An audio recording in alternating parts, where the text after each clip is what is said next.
তো ভাই, ইসরায়েল তো তার বাপকে প্রতিনিয়ত পরিবর্তন করতে থাকে। যদি আপনি তার মোট বাপের সংখ্যা জানতে চান, তাহলে আমি বলবো তার মোট বাপের সংখ্যা তিনজন।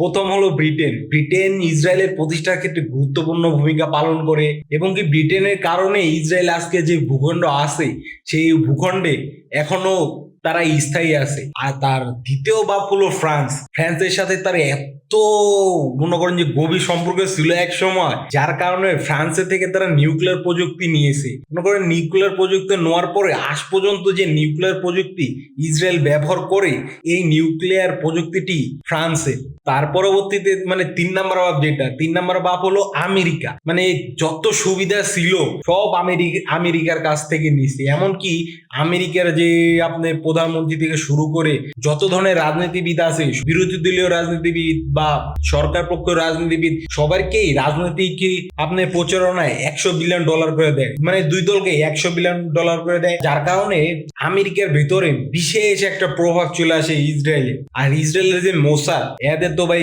কথাই নাই। এরা জাস্ট আমেরিকার রাজনীতিবিদ, তাদের মনে একটা ভয় থাকে যদি আমি মোসাদের বিরুদ্ধে যাই তাহলে হয়তো আমি পরের দিনে সূর্য দেখবো না। তো এই তিনটা দেশের সাথে বা ইসরায়েলের এই তিনটা বাপের সাথে বর্তমান সময়ে বিভিন্ন ধরনের ঝামেলা তৈরি হয়েছে, যার কারণে ইসরায়েল এই তিনজনের সাথে আর কোন রকম থাকতে পারছে না।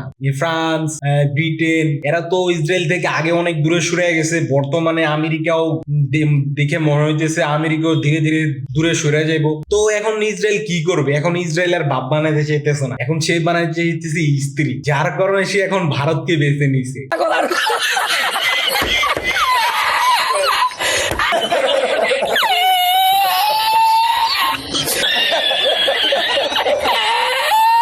তো আপনি যদি ভারতের বর্তমান কর্মকাণ্ড দেখেন, তাহলে আপনারা দেখতে পাবেন যে আগে ভারতের যে স্ট্যান্ড ছিল যে ইসরায়েলও থাকবে, গাজাও থাকবে, বাট বর্তমান কর্মকাণ্ডগুলো যদি আপনি একটু বিশ্লেষণ করে দেখেন, তাহলে আপনি কর্মকাণ্ড দেখবেন যে তারা একপাক্ষিক ভাবে ইসরায়েলকে সমর্থন করছে। যেমন কিছু কর্মকাণ্ড, ইরান আমেরিকার যুদ্ধে ইরানের যে সুপ্রিম লিডার খামিনি সহ যে শত শত মানুষ মারা গেল, কত বাচ্চা মারা গেল, তারপরও কিন্তু আপনার ইন্ডিয়া চুপ ছিল, তারা কোনো কিছু বলে নাই। কিন্তু এখানে দেখার ব্যাপার হলো যে ইন্ডিয়ার যে স্ট্র্যাটেজিক নেসেসিটি, ইরান কিন্তু একটা গুরুত্বপূর্ণ ভূমিকা পালন করে। কারণ কি, আপনি দেখবেন ইরান, মধ্যপ্রাচ্য, রাশিয়া, এদের থেকে যে তেলটা আপনার ইন্ডিয়া কিনে, এই তেলটার কারণে কিন্তু ভারতের ইন্ডাস্ট্রি সেক্টরটা গ্রো হইতে থাকে। তো আপনার রাশিয়া তো মনে করেন আপনার চায়নার প্রভাব বলায় রয়েছে। তো চায়না যখন মানা করবো যে ভাই তুমি ইন্ডিয়াকে দিও না তেল, তো রাশিয়া কখনো ইন্ডিয়াকে তেল দিব না। তো বাকি রইলো আপনার মধ্যপ্রাচ্য আর ইরান। তো বর্তমান সময়ে যে ভারত, এই ভারত আপনার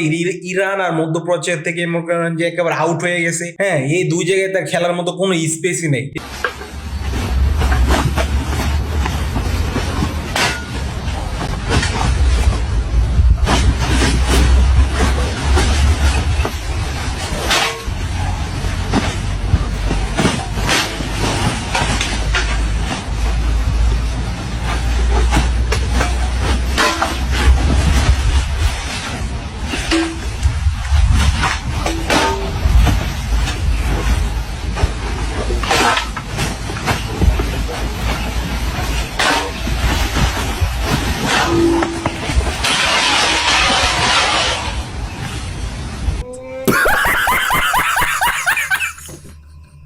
এটা তো হলো কেন? এটা হলো একমাত্র ইসরায়েলকে সাপোর্ট করার জন্য। আর এই পজিশনটা কিন্তু স্ট্র্যাটেজিক নেসেসিটি ছিল আপনার ভারতের উন্নয়নের জন্য। তারপরে মোদি কিন্তু এটা করছে। তো দেখার বিষয়, ইন্ডিয়া কিন্তু আপনার ভিয়েনা কনভেনশনে সিগনেচার করেছে। ভিয়েনা কনভেনশন এমন একটা কনভেনশন, যে কনভেনশনে আপনি যদি সিগনেচার করেন, ওইখানে আপনি যে রুলগুলো আছে, ওই রুলগুলোর মাধ্যমে আপনি বুঝতে পারবেন কে যুদ্ধ অপরাধী, কে যুদ্ধ অপরাধী না। তো আপনি যে ইসরায়েলের যে সেনাবাহিনী আছে, এরা কিন্তু অধিকাংশই যুদ্ধ অপরাধী। কারণ কি, আপনি একটা দেখবেন, একজনের আমি উদাহরণ দিই, ইতান গিলবো, সে কিন্তু একজন যুদ্ধ অপরাধী সেনা।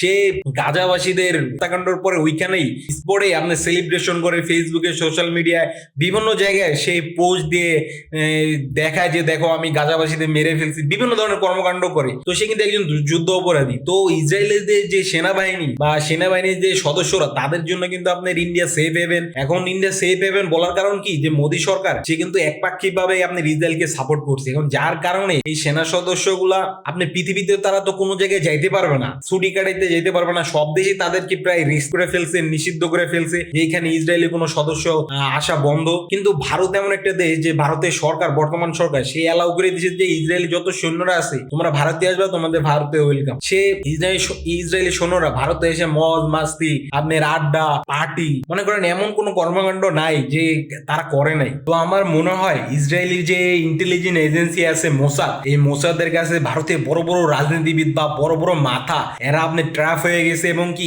ইসরায়েল এদেরকে ব্ল্যাকমেল করছে। কারণ কি আপনার দেখবেন কিছুদিন আগে এই আমেরিকার ইরান যুদ্ধের আগে নরেন্দ্র মোদী ওইখানে ইসরায়েলে যে বলে আসছে যে ফাদারল্যান্ড হলো আপনার ইসরায়েল, মাদারল্যান্ড হলো আপনার ইন্ডিয়া। তো এইখানে দেখার বিষয় যে আগে তো ইসরায়েল বাপ খুঁজতো, এখন বাপ খোঁজে না, এখন স্ত্রী খুঁজে পাইছে, আর সেই স্ত্রীটা হলো ভারত। এখন দেখার বিষয় তাদের স্ত্রীর স্বামী সম্পর্ক কতদূর সামনে যায়। Israel is their fatherland and India their motherland.